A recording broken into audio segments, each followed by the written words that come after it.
Hey, we're back again. Oh, I'm sorry. I've been a little busy the past week or so. Use your Q, use your Q, use your Q, done!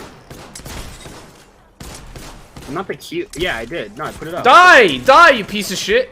Oh, you fucking I don't even have weapons in my last Doesn't have weapons! Naruto ran towards us! You can't... The conclusion. What the hell the fuck? How did I fucking knock him down? He wasn't even trying!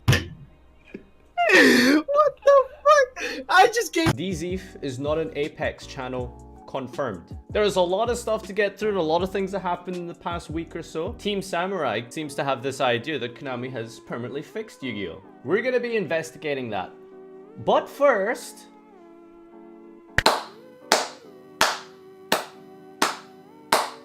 Psychic Weed Dealer.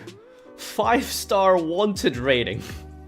Planter Stoner Effect. You can target one special summoned First Edition Graveyard in defense position with less attack than a synchro material. Condition. Then smoke weed with Kazuki Takahashi. If you do that, one monster on the field gets AIDS.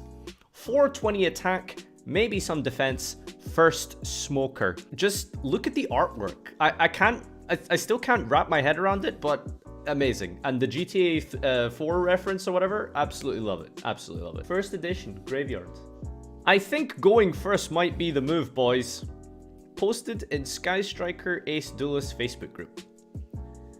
How long has this deck been out for? Almost a year? We've just finally realized, and we've come to the conclusion that perhaps going first with this deck might be the play, boys. It might be the play. Gosh darn, it only took a year of theory crafting and multiple event tops and all kinds of stats and stuff for this guy to realize I think going first might be optimal with this deck. So first and foremost, let's talk about how Konami fixed Yu-Gi-Oh! Via the ban list. So basically, the ban list dropped last week. We got, one of the most significant hits, obviously, Grinder Golem, Tomahawk, we got Rongo ban, Gumblar ban, and also Fairy Tail Snow ban. So those cards are no longer in play. Those cards being hit literally fixed the game of Yu-Gi-Oh! So much. One of the most important hits that I would like to mention is obviously Gumblar and Rongo. Ban lists, again, I would very much love to kind of sit down and talk to someone at Konami and try and understand and get their perspective on what their vision of the ban list is, because I think it's very obvious and simple to say that, oh yeah, the ban list is there to balance the game. We know it's a form of marketing as well. I think you'd be very hard pressed to deny that the ban list isn't a form of marketing in and of itself. The ban list that we had, I think, was very important, and it did address a lot of issues.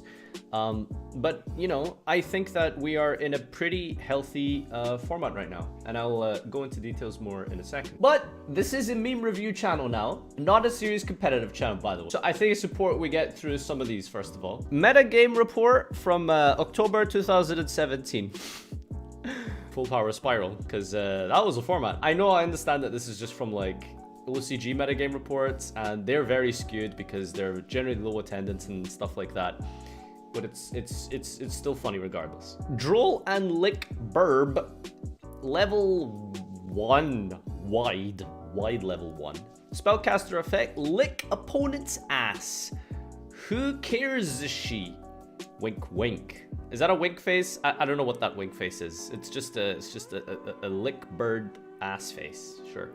But in all seriousness, it's a very good hand trap, this format. Oh, generally, not trolling, no memes. This is a very good hand trap. The original version, not the not the lick opponent's ass version. I mean, yeah, I'm not sure about that retrain, but the original version is actually genuinely very good, this format. We have basically a hand trapless format.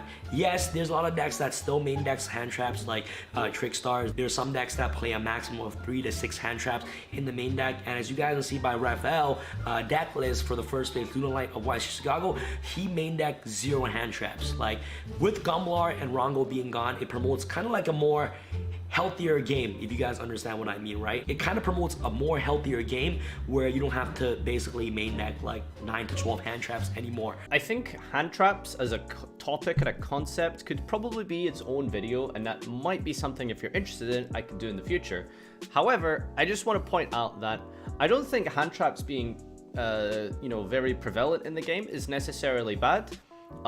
It's only bad if you absolutely need to run hand traps. I think decks like Trickstars and Sky Striker very much, and soon Salad Boys as well, they are decks that very much take advantage and full use out of hand traps. Not because they need hand traps, but because the engines and the deck core itself is not that many cards, and so they're able to fill up their spaces with not a lot of extenders, because I mean, how many extenders can you really play in Sky Striker? Not that many.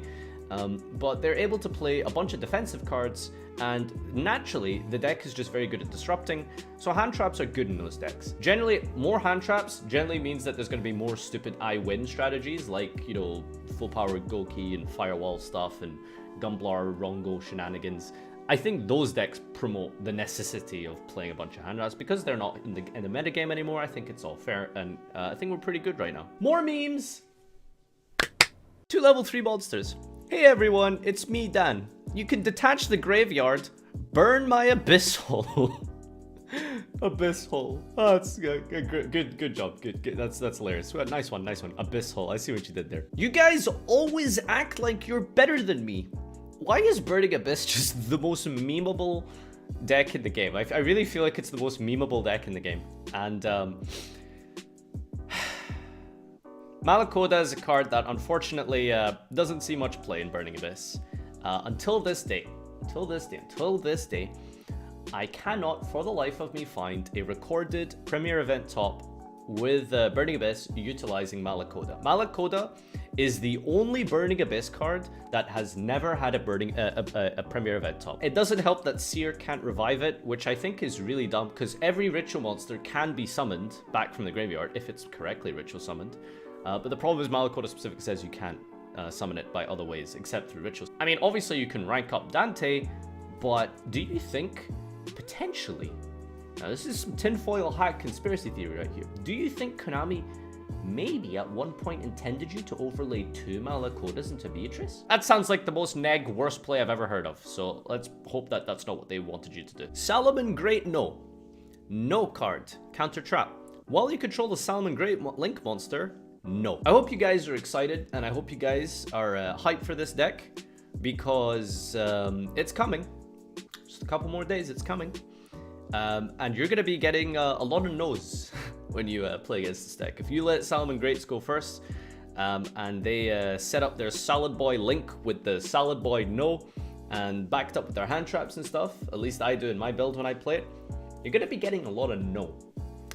So for those of you still stuck in the Salad Boy friend zone, I'd highly recommend you get yourself well acquainted, because you're going to be receiving a lot of rejection over the next couple of weeks and months. Majority of the decks that top 32 in this event were rogue decks. You guys can see, look, Crusadia got a really huge boost with Savage Strike. The release of Guard Dragons actually helped speed up the deck by a ton. With the release of Subterra Guru, 2 Subterra control decks top, which is absolutely amazing. Cyber Dragons came top 8 since Rongo is finally out of the picture. Decks and Cyber Dragons are able to compete in today's metagame. And we also have 1 Pendulum in the top 32, so shoutouts to Devil's Sin for actually playing that deck. And I know that him and Steven are working together on a deck list. We also got 1 ABC player that top, aka Calvin Tahan. This guy is literally legendary with ABCs. Small reminder about Calvin Tahan and his ABC strategy. I'd rather gouge my spleen out with a spoon and live stream myself eating it a la carte than being caught dead playing ABC again. I think I showed this in the last video, didn't I? Just a reminder, he got 3rd place after saying he's gonna live stream himself eating his spleen. Spleen eating stream when smiley face. To basically summarize my thoughts on it, honestly, not trolling, I gave this Master Rule a lot of shit, because, you know, up until like Master Rule 4, I thought the game was decent. I've always enjoyed and had a lot of fun with Yu-Gi-Oh! For the most part. A couple of issues here and there like Masterpiece, but that's besides the point. With Master Rule 4, I've never been content and happy with this game. We are in a format where it's fine. You know, I think this is a great format. Yo, I got banned from events, and here's how it went down. I did nothing wrong, man. I did nothing wrong whatsoever. I got banned. I didn't even know I got banned. I didn't get no email. I didn't get no explanation. I didn't have a chance to explain myself. I just got banned. I got a message from Doug Z that I got banned from Konami. Konami doesn't even message me and tell me I'm banned. So I got banned from my old video I made, where I jokingly made a video. I jokingly told the world that I stalled for time. I didn't stall for time. Anyone with a brain would realize it was a joke. It was a joke that was good. It was a good joke at the time. Keep spending most our lives